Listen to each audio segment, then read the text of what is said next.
Salutare, dragilor! Bine ați revenit la cea de-a treia emisiune din cadrul emisiunilor Relații Transgeneraționale. Astăzi vom discuta alături de Oana Eliza Clopoțel despre relația cu copiii. Bine te-am regăsit, Oana! Salutare, dragă Iulian!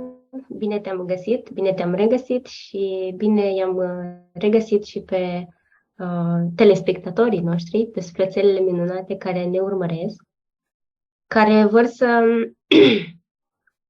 înțeleagă și mai mult decât atât să simtă dincolo de ceea ce noi transmitem prin aceste cuvinte, pentru că în spatele acestor cuvinte stau niște emoții, niște trăiri, niște energii care lucrează așa, în subtil, iar ceea ce noi transmitem acum aici nu este doar partea de informație și atât, este partea de cunoaștere, partea de energie, da? Este totul la pachet, ca să zic așa. Dacă în prima emisiune am vorbit despre relația dintre mine și mine, în cea de-a doua am vorbit despre relația cu părinții. Și chiar vă încurajez să vă uitați și la celelalte emisiuni din urmă ca să vedem care este legătura dintre prima, a doua și cea de-a treia emisiune de astăzi. Pentru că toate trei se leagă împreună și creează un pachet acolo unde fiecare piesă de puzzle ne ajută să evoluăm noi mai departe în relația cu noi, în relația cu părinții sau în relația cu copiii. Da, uite, îți mulțumesc că ai adus asta în discuție și chiar spuneam că, de fapt, esența este prima emisiune, dar nu știu motiv pentru care s-a creat contextul ca să începem de la specific și să mergem în detaliu. Și prin prima emisiune, prin a doua asta cu relația dintre mine și între părinți și acum relația dintre mine și copii. Și aici o să fac un disclaimer sau un anunț, da? O să vorbesc din perspectiva mea ca și mătușă și ca și din poziție de copil, ca și copil al părinților mei, da? Ca să nu... Că mai sunt persoane care specifică, dar tu nu ești mamă și tu nu știi. Știu foarte multe lucruri pentru că mă conectez foarte, foarte profund cu nepoții mei și mai mult decât atâta știu și inclusiv din perspectiva de copil al părinților mei și observ niște dinamici și niște lucruri care se întâmplă foarte rapid, altădată poate chiar și instant pe loc. Da, și așa cum am și vorbit în celelalte emisiuni, legat de mama și de tata, da? Adică eu ca și copil și să aduc în vizor ceea ce am desenat data trecută, da? Pentru ca eu ca și copil să existe, e necesar să fie un tată și o mamă, da? Indiferent că mai sunt prezenți sau că îi mai avem prezenți acum sau nu. Sau că au fost prezenți doar la momentul nașterii și atât, da? Ori mama, ori tata și au abandonat copiii într-o formă sau alta, da? Pe la spitale, pe la creșe, în centre de plasament sau au murit sau tot felul de astfel de contexte. Și la rândul lor, tata au avut un tată și o mamă, da? Și mama la fel, un tată și o mamă, adică bunicii de pe tată și bunicii de pe mamă, da? Pentru mine ca și copil. Și eu, ca și copil, da, am de înțeles de fapt că nu există separare. Chiar dacă în planul acesta fizic, în planul acesta material, există separare, da, că este mama, o ființă, într-un trup uman, tata, într-un alt trup uman. Pentru ca eu să exist și să coexist, au fost nevoie și de mama și de tata. Da? Și atunci, pentru ca eu să pot să exist, a fost nevoie de acel contact, da? Acel contact intim pe care ei l-au avut, fie că a fost din iubire sau din nevoie sau din orice altceva în afară de iubire, am apărut noi, eu, tu și noi toți ceilalți ca și copii. Da? Ca și copiii părinților și cumva în interiorul meu stă înscrisă acea separare, da? Mama și tata, acea parte din mine care este sau care reprezintă mama și acea parte din mine care reprezintă tata. Și stau și mă întreb, sau poate așa cum am fost și eu și poate și tu și mulți dintre cei care ne cunosc, de ce există separarea asta sau după ce anume tânjim sau ce anume căutăm sau pentru ce ne dorim să trăim și să simțim anumite aspecte. Da? În special, noi ca și femei tânjim după partea asta masculină, adică a mentalului, a protecției, a siguranței, da? Ce reprezintă bărbatul în casă, efectiv. Da? Siguranța, protecția, stâlpul casei, efectiv, da? Cel care aduce banii și întreține familia, da? Iar tu, ca și bărbat, da? Ca și băiat născut, tânjești la un anumit nivel după partea feminină, adică după afecțiune, după iubire, după compasiune, după acele momente de tandrețe, după comunicare, după acele stări de comuniune sufletească, la nivel de suflet în care tu să poți să te reîntregești.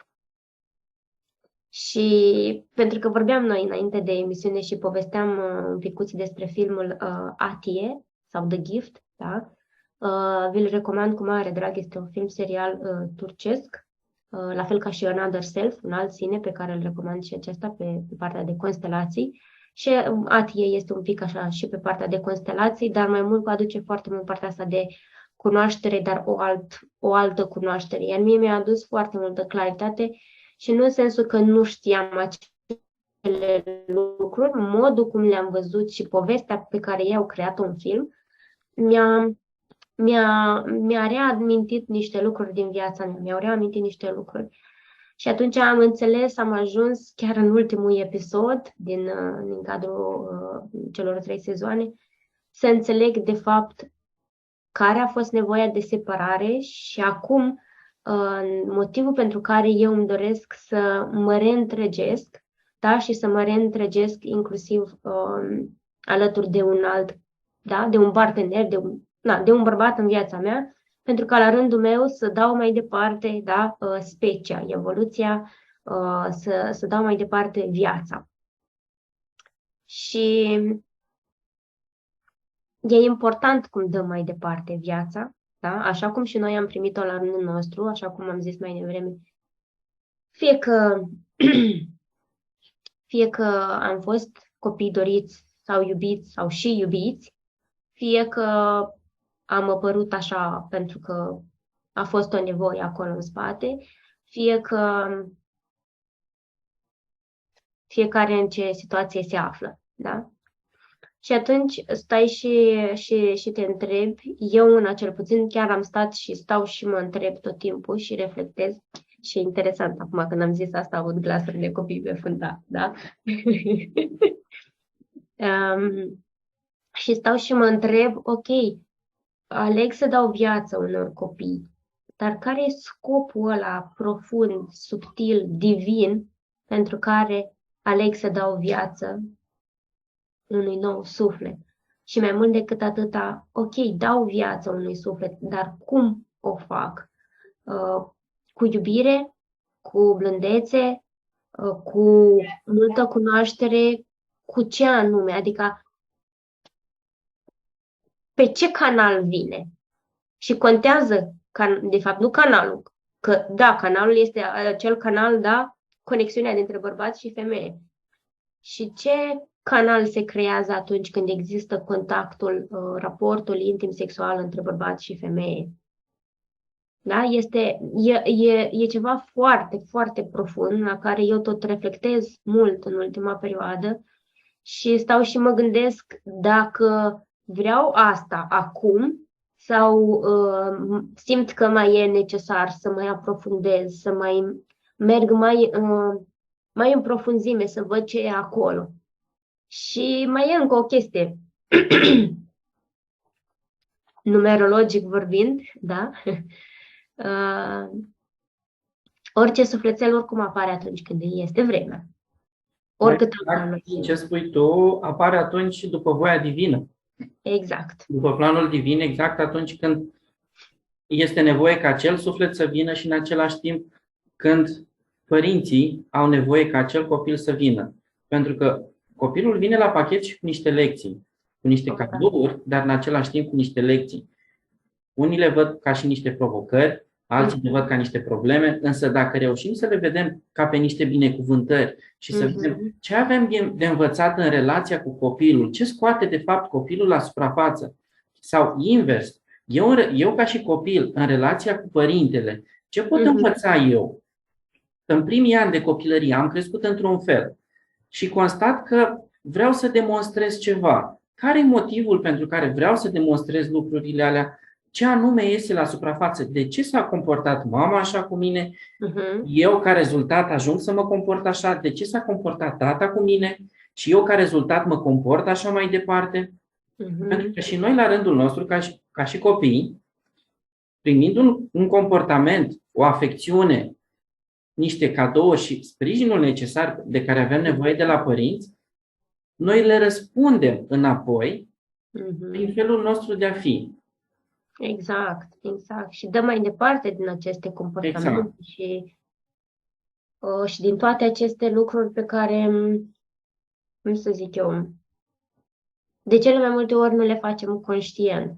Iar ceea ce vreau eu să aduc așa foarte profund este să ne trezim și să fim conștienți, să devenim din ce în ce mai conștienți și mai prezenți în viețile noastre. Și dacă nu suntem noi,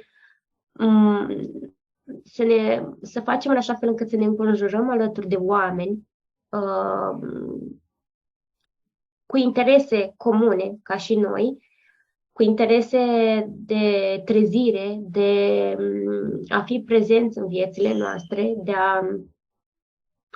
de a ne da efectiv atât la propriu cât și la figurat un șut în fund atunci când avem nevoie, dar să știm că o fac din iubire, nu o fac pentru că vor să obțină ceva de la noi, da?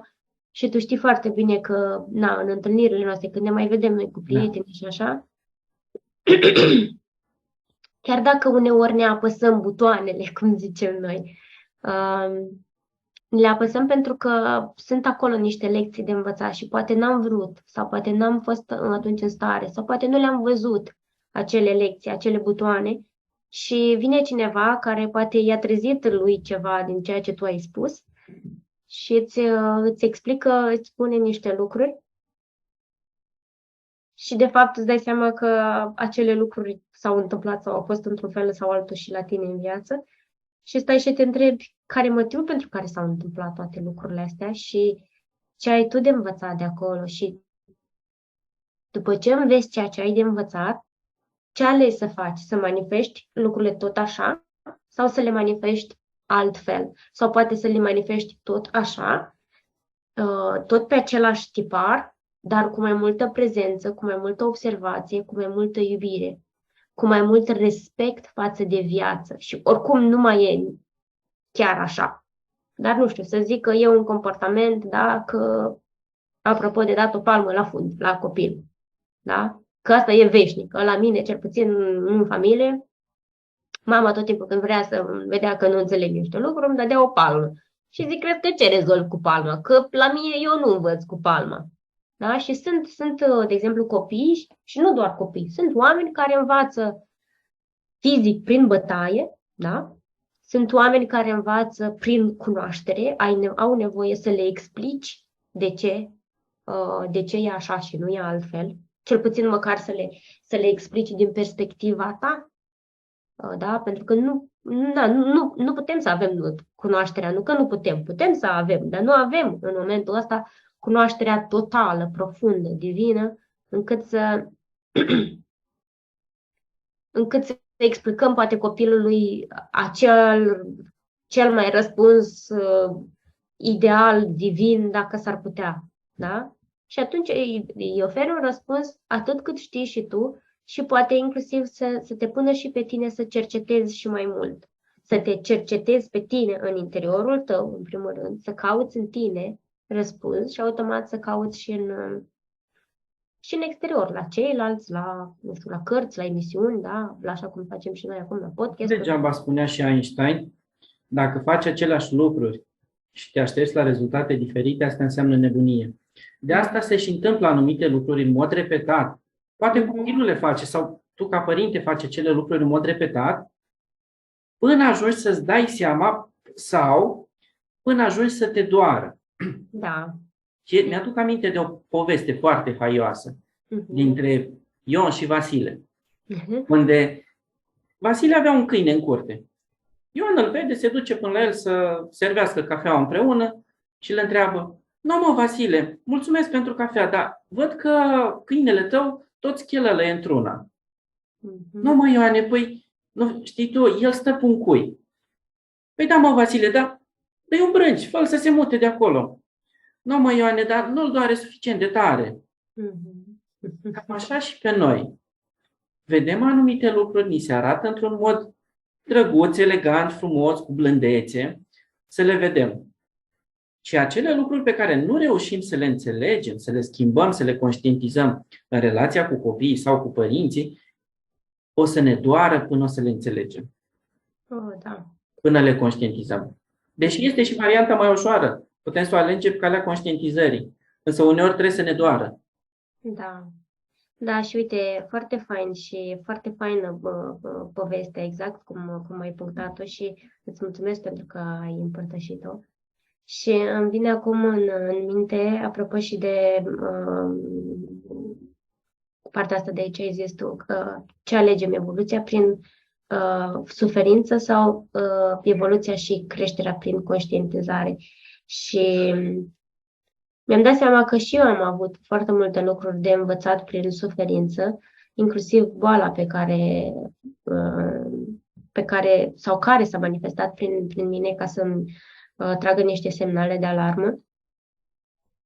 Însă acum de ceva timp, și mulțumesc pe această cale Cristinei Melinte, pentru că și tot timpul o citez, cer vindecare prin conștientizare. Și să nu mai am acel parcurs în care să sufăr ca să ajung la acea conștientizare, ci să conștientizez așa, poate văzând la altcineva sau auzindu-i pe ceilalți. Da? Adică hai să facem în așa fel încât nu că să întrerupem niște pași sau să sărim niște pași, dar să alegem calea mai ușoară.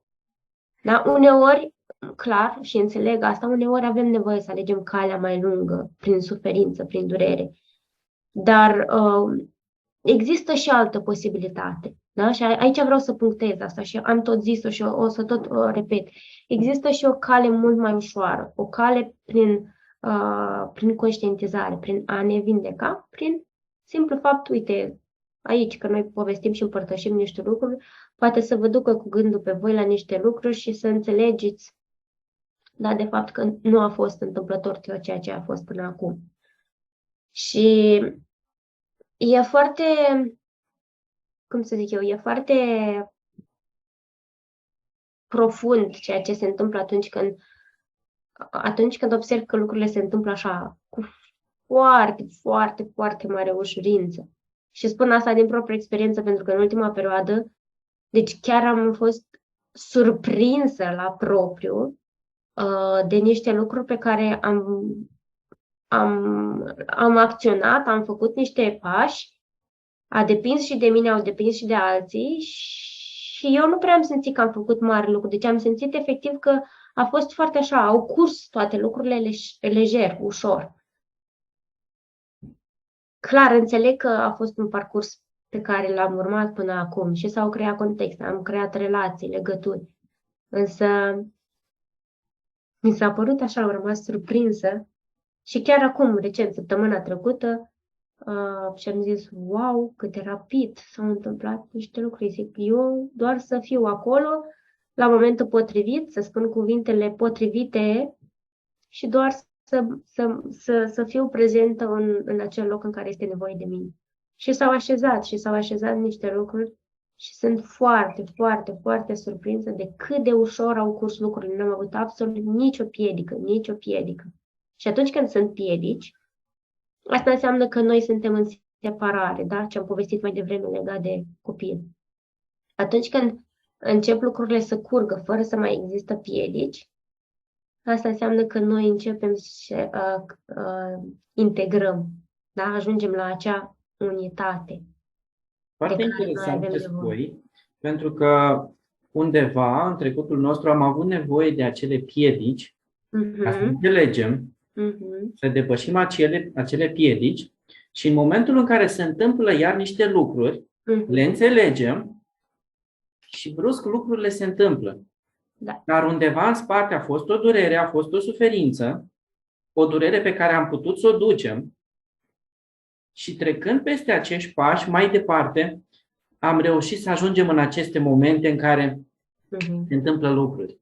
Da. Prin conștientizare. Dar până acolo a fost un moment de blocaj, un moment de durere, un moment de suferință. Și deși atunci ne întrebam și ne spuneam, de ce mi se întâmplă mie? De ce trăiesc chestia asta?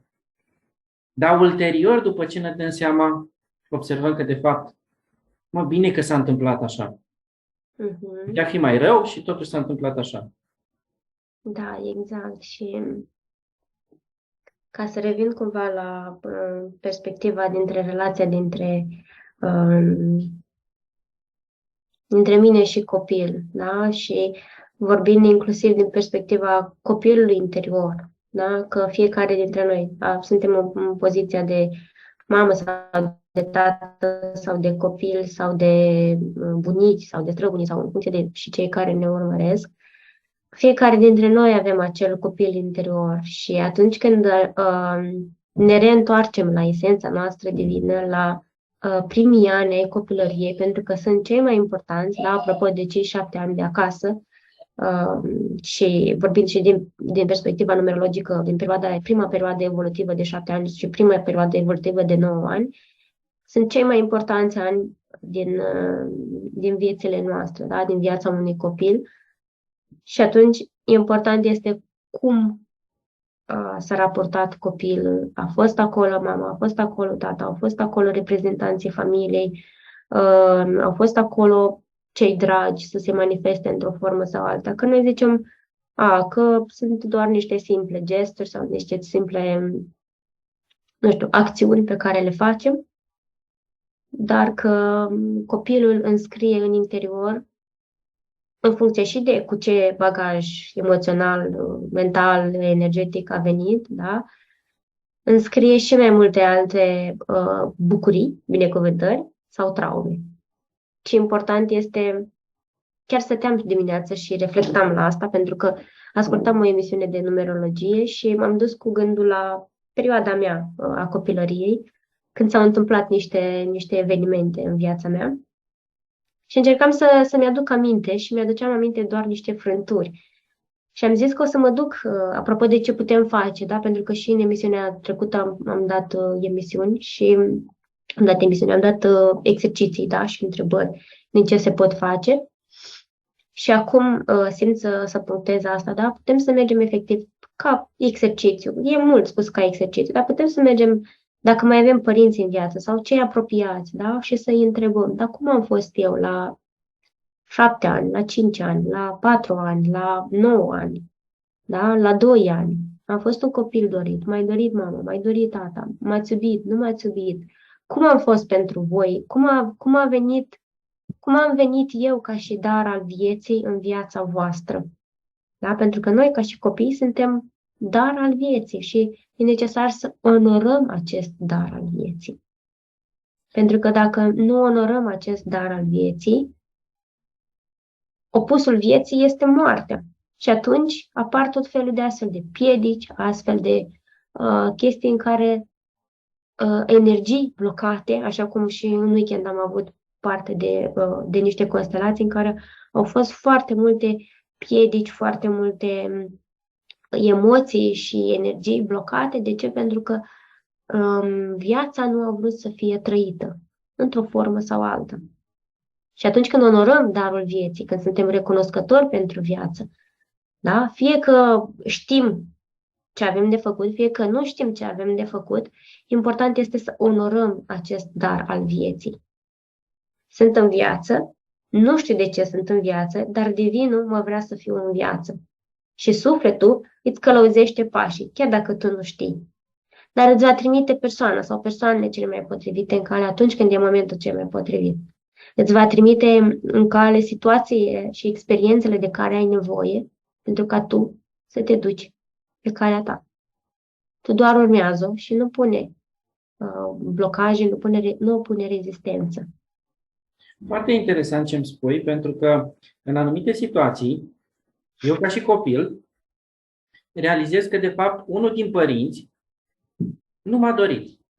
Și nu-mi dau seama în copilărie. Realizez asta mai târziu, prin comportamentul meu, prin interacțiunea cu alte persoane, în relațiile pe care le am. Sau relațiile de cuplu. Sau inclusiv relațiile de cuplu, că unul din părinți, partenerul, apasă pe acel butonaș emoțional în care scoate la suprafață că unul din părinți nu m-a dorit. Da. Cum gestionezi situația asta?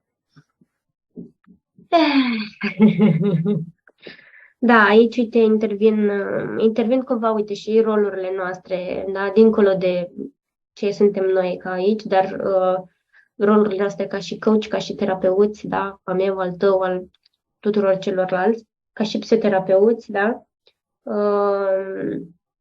în care să putem să venim și să aducem, adică să mergem expre și specific pe filmul acela, da? Și să întrebi, ok, ce anume, care e motivul pentru care nu te-au dorit părinții tăi? Și atunci să mergi cu întrebări de coaching, să mergi și să sapi. Sau efectiv poți să mergi să faci o regresie, da? O regresie și să descoperi ce s-a întâmplat atunci când ai avut, nu știu, 4-5 ani sau să te conectezi cu momentele din viața ta de la vârsta copilăriei. Sau efectiv poți să faci o terapie craniosacrală, da? Și efectiv să îți vină niște flash-uri, niște amintiri. Se pot face foarte multe lucruri. Aici e de mers specific, că sunt foarte multe cazuri, da? Nu ai fost dorit, dar care e motivul pentru care totuși ai venit? Nu ai fost dorit, dar totuși ai fost dorit. Pentru că undeva a fost dorința ca acel copil să apară. Da, chiar dacă nu dorința părinților, a fost dorința divină, dorința sufletului tău, că tu ai vrut să vii acolo la mama cu tare și la tatăl cu tare și nu în altă parte. Mai poate exista și situația în care, deși în primă fază părintele își dorește acel copil, după aia se comportă și manifestă ca și cum nu l-ar fi dorit.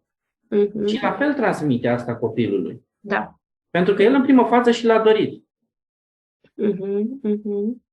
Sau mai este situația... Poate țineți un pic ideea că are legătură cu asta. Deci a fost dorit și apoi își dă seama că nu a fost dorit, poate pentru că nu se simte pregătit ca și părinte. Dar așa cum ziceam mai devreme, poate nu are cunoașterea necesară, nu știe ce are de făcut cu un copil. De ce? Pentru că nu știe nici ce are de făcut cu el în viața lui, adică cu el ca și om, ca și bărbat sau ca și femeie, în rolul pe care și-l ales în această viață.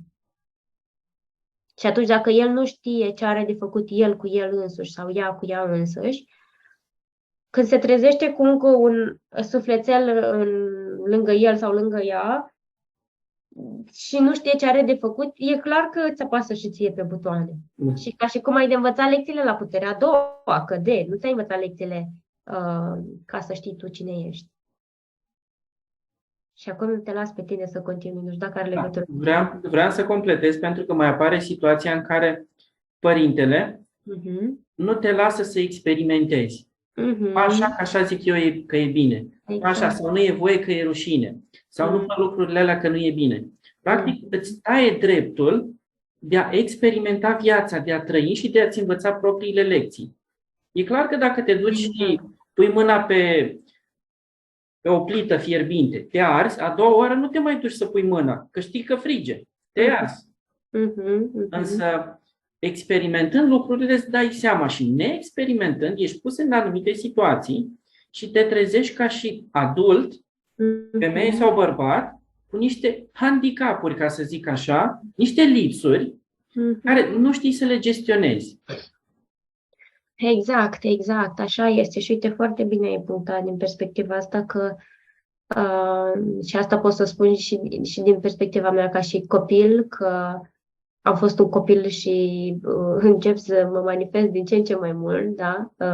Așa cum zic multe generații mai în vârstă decât noi, un copil rebel, da? De ce? Pentru că am avut și am foarte multă energie și am făcut, nu pot să zic chiar tot timpul, dar de cele mai multe ori am făcut cam ce mi-am dorit, indiferent că părinții au zis una și eu am făcut alta. Da? De ce? Pentru că nevoia sufletului a fost mult mai puternică decât ceea ce părinții mei vreau să mă împiedice să nu am ca și experiență. Și inclusiv prin asta, deci dincolo de asta, pentru că eu am stat și am reflectat, la un anumit nivel profund, atunci când împiedic pe cineva să aibă o experiență, e ca și cum, de fapt, îi iau tot din viață și nu susțin viața. Și pentru mine a avut un impact și a fost ca un șoc pentru mine când am zis, ok, ca și cum dacă eu acum nu te las pe tine să experimentezi ceea ce ai de experimentat, e ca și cum nu te lași să trăiești viața. Și atunci când nu te lași să trăiești viața, e ca și cum îți pun barieră și ca și cum gata cu viața ta. Și apare moartea, da? La un anumit nivel. Și automat apare chestia aia de că nu, ca și cum că nu-ți mai dorești să fii, să mai existi aici. O să fac o scurtă comparație la ceea ce spui tu. Când este un râu și în fața lui se construiește un baraj. Apa se adună, se acumulează și tot apa vrea să treacă. Apa vrea să treacă. La un moment dat barajul se rupe și apa se duce. Și ajungi să manifesti niște lucruri pe care ar fi trebuit să le trăiești, să le experimentezi la o anumită vârstă și ajungi ca adult să te comporți, să faci niște lucruri pe care ar fi trebuit să le faci în adolescență, la 20 ceva de ani și ajungi la 40 ceva de ani să faci lucruri pe care ar fi trebuit să le faci în adolescență sau la 20 ceva de ani, să le experimentezi sau chiar la vârstă mai mică. Exact. Tocmai pentru că sufletul are nevoie să experimenteze acele lucruri. Da, foarte fain, uite, comparația și bine punctat, apropo și de vârste și iarăși revin din perspectiva numerologică, se repetă niște lucruri. Da? Se repetă că e la 5 ani, că e la 6 ani, că e la 7 ani, că e la 9 ani. Sunt anumite cicluri repetitive și îți vine, da, la 20, la 30, la 40, la 50, vin lecțiile pe care nu le-ai învățat în primii 20 sau 30 sau 40 de ani, vin și se repetă la puterea a doua, a treia, a patra, a cincea, a șasea. Da? În funcție de ciclurile la care ești, în funcție de vârstele și anii în care ești, vin și se repetă. Și se repetă nu doar că la puterea a doua, se repetă, adică din situația X, din situația Y și din situația Z, dau un exemplu, se adună și vin toate la pachet acum și vin și la puterea a doua. Da? Amplificate. Amplificate foarte mult. De ce? Pentru că nu au fost trăite și experimentate atunci când a fost nevoie. Nu am fost pe destin, sau nu neapărat că n-am fost pe destin, sau pe misiune, așa cum zic mulți, că eu în ultima perioadă asta am conștientizat că noi suntem pe misiune, doar că nu suntem conștienți că nu suntem pe misiune și nu suntem conștienți că, de fapt, noi facem ceea ce avem de făcut în fiecare clipă, doar că nu ne învățăm lecțiile de acolo, din acele experiențe. Da? Și de ce? Pentru că mama sau tata sau bunicul sau bunica sau cei dragi nu ne-au lăsat să ne aventurăm, să ne dăm voie să avem acele experiențe sau efectiv nu ne-au sprijinit să, efectiv, poate să ne ducă, să ne plimbe, să ne arate, să facă tot felul de situații.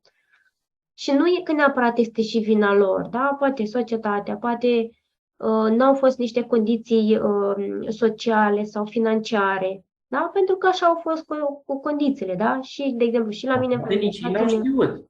Exact, și poate n-au știut. Că la momentul respectiv au făcut ce au știut ei mai bine. Exact. Și atunci stai și te întrebi, dar poți să dai vina pe cineva? Că mulți dintre noi, cum și noi, de altfel, am dat vina până acum, am dat vina că mama nu m-a dus, că tata nu mi-a făcut, că X nu știu ce.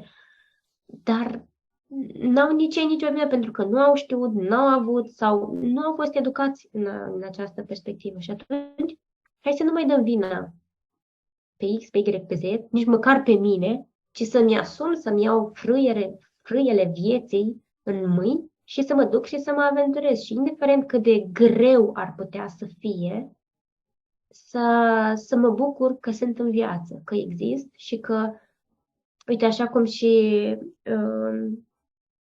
cum și eu am grupurile mele de Facebook, de WhatsApp, și cum a și fost și pagina mea de Facebook, da, numită Bucură-te de viață și iubește.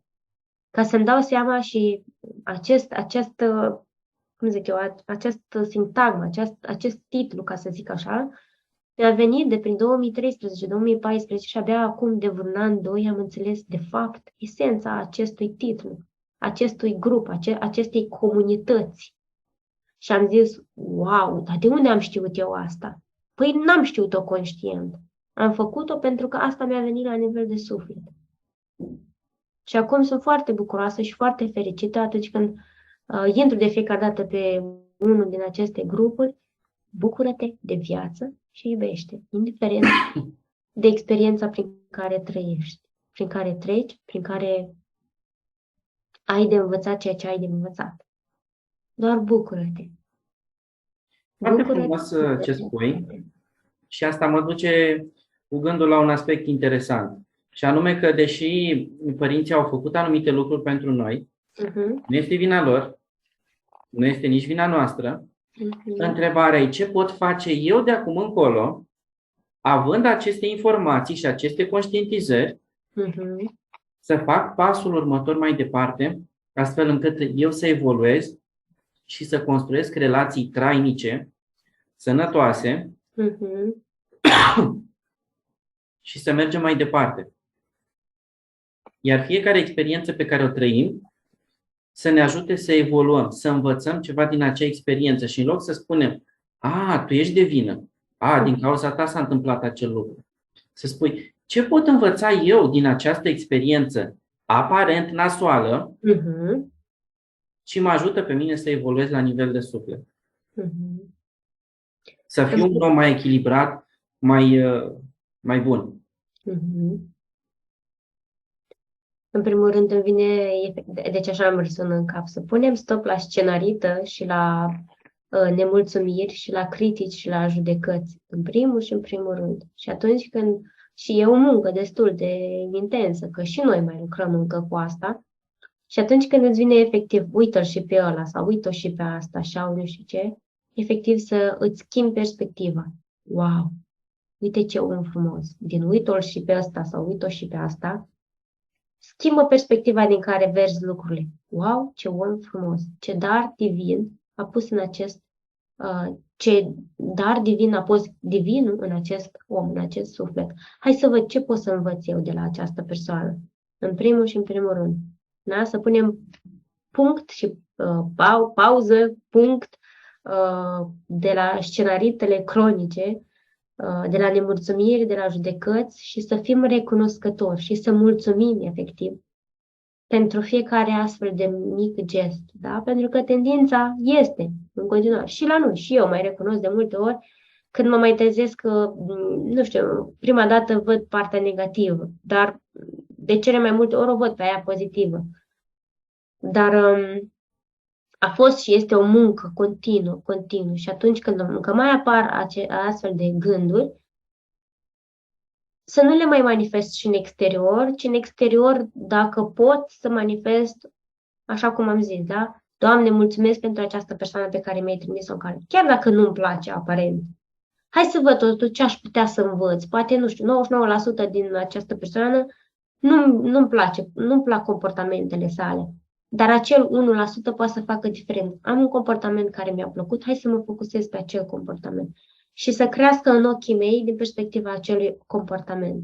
Poate mi-a plăcut faptul că, uite, i-a dat un pupic copilului său. Sau efectiv l-a luat în brațe atunci când s-a lovit și s-a dus și l-a luat în brațe și doar a fost acolo, fără să înceapă să judece și să critique și să blămeze. Doar a fost acolo și și-a strâns copilul în brațe. Și i-a dat multă lumină și iubire și l-a susținut. Și prin acest gest de susținere, de fapt, a arătat iubire și recunoștință față de viața din acel copil. Foarte interesant. Că asta mă duce cu gândul la anumite momente când ajungem să criticăm anumite persoane, când le vedem. Uite cum e persoana aia sau uite cum arată. Însă în momentul când facem lucrurile astea, nu facem altceva decât să scoatem niște lucruri despre noi la suprafață. Da. Pentru că și în discuțiile cu alte persoane față de care avem relații bune cu acele persoane și vin și ne spun, ia uite persoana aia cum face sau ce zice sau cum se comportă. Nu face altceva decât să scoată la suprafață despre ceea ce este el de fapt. Și atunci când eu mă gândesc și pun niște etichete față de acea persoană, nu fac altceva decât să scot la suprafață niște lucruri de la mine. Da. Și atunci, în ce măsură pot să văd, dincolo de aceste aspecte care ies la suprafață și le înțeleg că sunt despre mine, nu despre acea persoană, dar în același timp, cum o pot privi eu cu admirație? Ce pot eu să admir la acea persoană? Ce pot să, prin acele lucruri pe care eu le admir, mă ajută pe mine să evoluez, să-mi îmbunătățesc. Pentru că sunt niște abilități și comportamente care le duc la nivel de excelență anumite persoane și eu nu le am. Sunt anumite abilități pe care eu le am la nivel de excelență și alte persoane nu le au. Și atunci, cum pot eu să o admir și să o apreciez și să învăț? În ciuda faptului că în primă fază o văd și o etichetez într-un anume fel. Pentru că suntem oameni. Corect. Și iarăși ajung la ceea ce am vorbit în prima emisiune, da? Relația dintre mine și mine. Adică din poziția mea ca și copil sau ca și mamă sau ca și tată sau ca și părinți, da? Ajung iarăși la ceea ce am zis în prima emisiune, că cea mai importantă este relația dintre mine și mine. Și până ajung să conștientizez că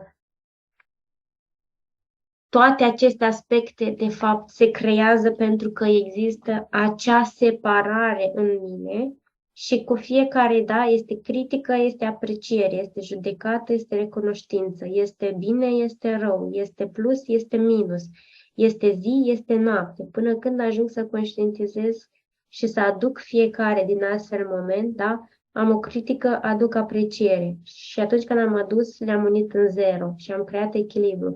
Am un bine, am un rău. Da? Că atunci când am văzut ambele părți, am reușit și le-am adus și le-am integrat și le-am adus în unitate, în echilibru. Este foarte fain ce spui, că mă duce cu gândul la întrebarea cine sunt eu. Și te întreb, păi sunt inginer, ai doar o meserie. Păi sunt tată, ai tot, nu ești tu. Ești pur și simplu, eu sunt și atât.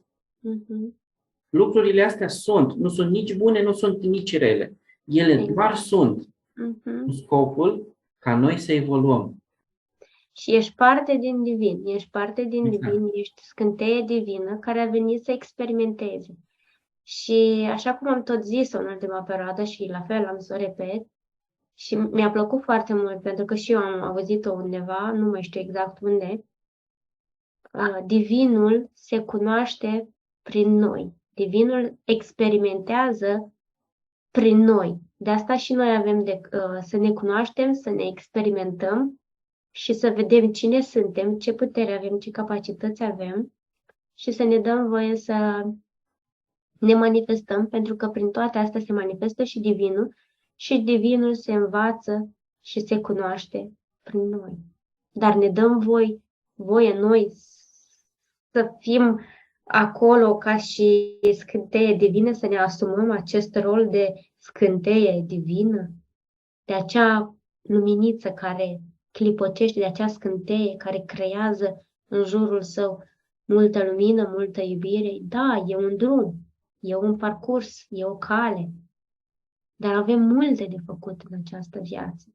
Și e doar o singură viață. Imaginați-vă atâtea vieți. Dacă e să vorbim și din perspectiva vieților anterioare, da? Câte vieți la rând a avut sufletelul nostru până acum, cât a experimentat, cât de mult își aduce aminte acum în viața asta din tot ce a experimentat, cât de mult experimentează în această viață și dacă e să vorbim inclusiv din perspectiva relațiilor transgeneraționale, da? Și numerologic vorbind, suntem 0,000625 sau ceva de. Deci nici măcar un 0,1%, nici măcar un 1%. Da? Și atunci zicem că suntem scântei divine, suntem, dar atitica. Și acel atitica e necesar ca noi să ne-l asumăm, să-l facem să-l simțim și să-l facem din ce în ce mai mare. Și atunci când îl facem din ce în ce mai mare, automat se simte inclusiv în jurul nostru, la părinții noștri, da? Dacă e să vorbesc din perspectiva copilului, la părinții noștri, la bunicii noștri, la străbunicii noștri, la străbunicii și la toți cei pe fiecare palier, da?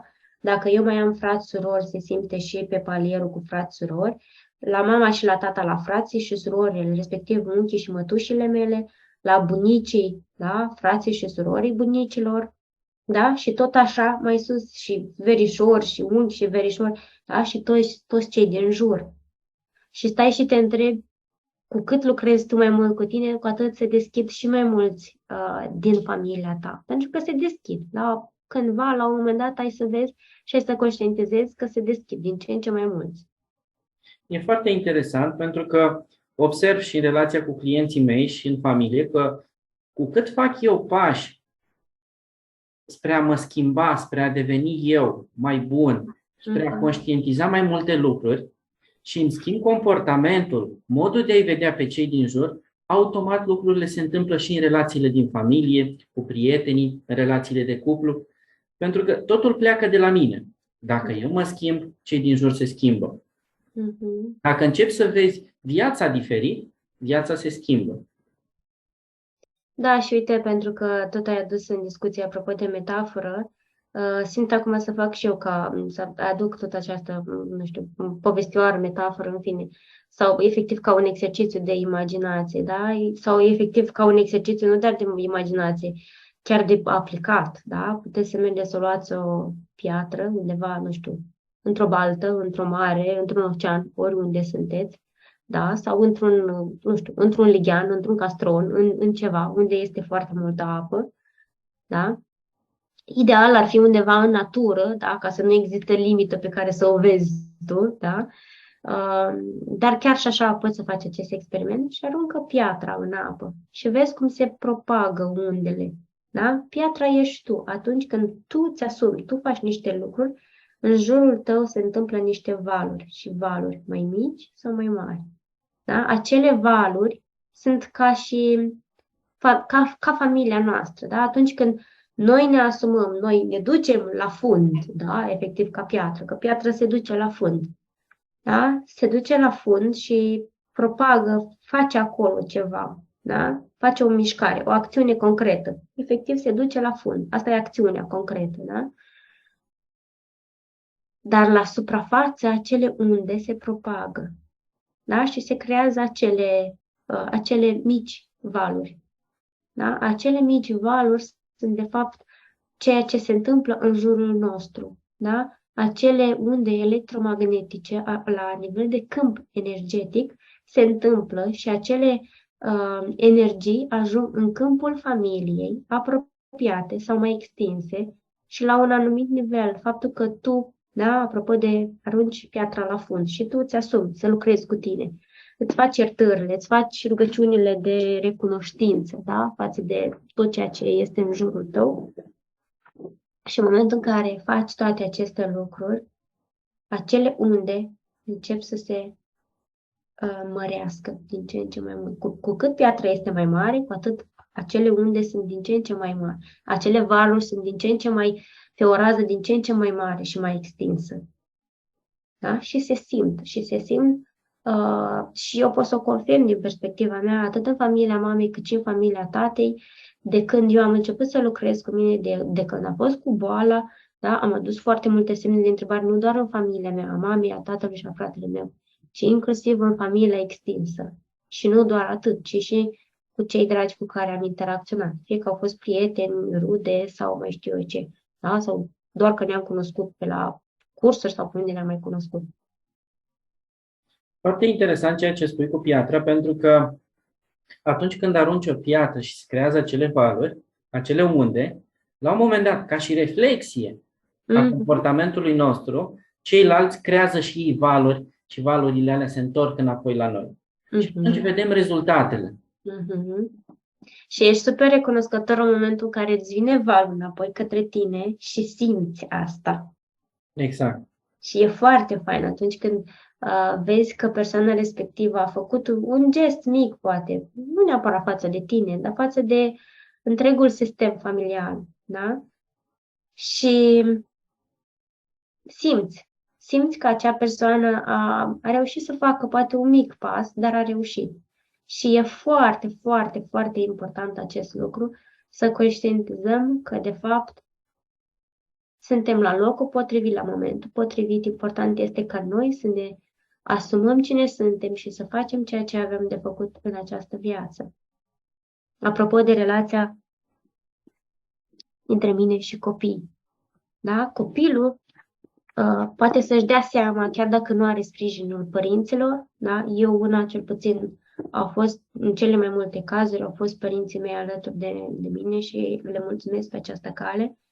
Și multe dintre rudele mele au fost aproape, mai mult sau mai puțin cât au putut, da? Pentru că și ei aveau experiențele și viețile lor, dar m-au ajutat și mă ajută în continuare să înțeleg și să experimentez anumite lucruri. Și așa cum am zis mai devreme, și îmi vine acea celebră expresie din Biblie, lăsați copiii să vină la mine. Da? Adică lăsați copiii să experimenteze tot ceea ce au de experimentat. Trăiască viața. Să-și trăiască propria lor viață, nu viața pe care voi nu ați trăit-o. Nu experiențele pe care voi nu le-ați avut, că ați vrut să deveniți medici, psihologi, terapeuți, avocați sau mai știu eu ce, și dați mai departe copiilor. Nu, lăsați-i pe copii să aibă visele lor, planurile lor, experiențele lor. E foarte important de înțeles că atunci când poate îi vrei binele copilului, cu un scop bun din iubire, vrei să-l duci pe o anumită direcție, însă nu întotdeauna este și direcția de care are el nevoie. Nu întotdeauna binele pe care îl vrei copilului este și binele de care are el nevoie. Exact. Și atunci poți să te întrebi, este binele meu sau este binele copilului? E dorința mea sau dorința copilului? Exact. Da. Da, și e foarte important asta, adică, apropo, doar simpla întrebare, da? O întrebare poate face diferența enormă, dar să fie acolo întrebare, să simți intenția, și acum mă țâuie în ureche, da? Apropo de, spui exact ceea ce e mai potrivit, Oana, acum, da? Și inclusiv, da, pentru că eu am început să susțin constelații familiale și de multe ori le zic participanților, puneți-vă intenție, da? Atunci când veniți la constelație, să aveți o intenție. Cei care sunt neclari, li se așează niște aspecte. N-au o intenție, se întâmplă niște lucruri, dar nu și-au primit, știi, ca și cum e check, știi? Ți-ai scris, ai îndeplinit acea intenție, da? Fie că e o întrebare, fie că vrei să primești niște răspunsuri, fie că ai nevoie de claritate în viața ta pe un anumit drum. În momentul în care ai înțeles ce a fost de înțeles din constelație sau din orice altă metodă terapeutică, faci check acolo și mintea a văzut, ok, asta s-a îndeplinit, da? Pentru că și mintea are nevoie să înțeleagă. Și efectiv atunci când mai ales dacă o și notezi și asta, check, îndeplinit, inclusiv mintea are satisfacția că s-a împlinit și s-a întâmplat ceva.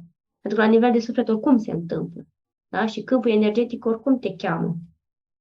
Se duce în subconștient și atunci lucrurile se întâmplă.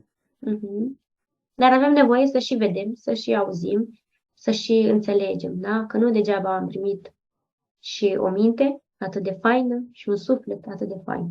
Să fie alinierea, minte, trup, suflet, da? Să fie alinierea completă. Și atunci când e alinierea completă, nu mai există nici separare, există doar întregul și atât. Și nu mai cauți nici în exterior o relație, posibil să-ți vină relația, dar să-ți vină relația cum? Tot întreagă. Da? Apropo, pentru că majoritatea zic, îmi caut jumătatea. Serios. Jumătatea este tot în tine. Să-ți cauți acea persoană cu care nu că să devii întregul, că oricum ești întregul, dar să fii conștient că atunci când ești alături de cealaltă persoană să ai câmpul de conștiință mult mai lărgit, mult mai extins și să simți că acea persoană, fie că este, fie că nu este prezent în viața ta, nu există dependență, nu există atașament, ci există doar iubire și doar libertate. Și atunci când există doar iubire și doar libertate și există adevăr în relație, atunci lucrurile se întâmplă de la sine. Fie că astăzi ești cu persoana iubită, fie că mâine e necesar ca tu să fii într-o parte a țării, celălalt în cealaltă parte a țării. Relația să fie. De ce? Pentru că distanța fizică nu te separă. La nivel de câmp energetic ești acolo. Sau una. Un întreg, nu doar o jumătate. Da. Și cred că asta, de fapt, este esența. Dacă e să cumulez la toate cele 3 emisiuni pe care le-am discutat, cred că, de fapt, asta e esența. Să înțelegem, de fapt, că nu suntem separați și acolo unde suntem conștienți că suntem separați, să luăm, să lucrăm. Da? Pas 1, pas 2, pas 3, pasul cât e necesar, până când ajungem să, așa cum am zis, să unim toate extremele și să ajungem în echilibru. Să trecem din jumătate în unicitate. În fiecare parte, ca pe o piesă de puzzle, și acolo unde apare separarea, să lucrăm cu acea părticică, să o acceptăm, să o iubim, îi mulțumim pentru că a apărut ca răspuns în viața noastră și să mergem mai departe, astfel încât să mergem din eu sunt în noi suntem. O unitate. Și așa nu mai există nici comparație, nu mai există nici nimic, pentru că tu știi că îți faci treaba, știi că și celălalt își face treaba și atunci când e nevoie să vă și conectați și să și interacționați, știți că împreună vă faceți treaba la un anumit nivel mult mai intens și mult mai puternic. Pentru că și Divinul vrea asta și destinele voastre vor asta și se creează contextul și comuniunea la nivel de suflet să se întâmple asta. Vreau să-ți mulțumesc, Oana, pentru cea de 3 emisiune.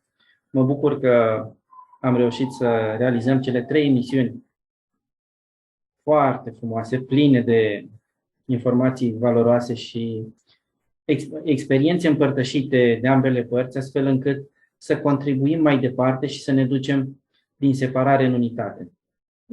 Îți mulțumesc și eu, dragă Iulian, pentru această oportunitate și mai devreme mă gândeam, cred că inclusiv eu e necesar să reascult aceste 3 emisiuni, în special asta de astăzi, pentru că mi-a făcut și mie niște clicuri în timp ce vorbeam niște lucruri.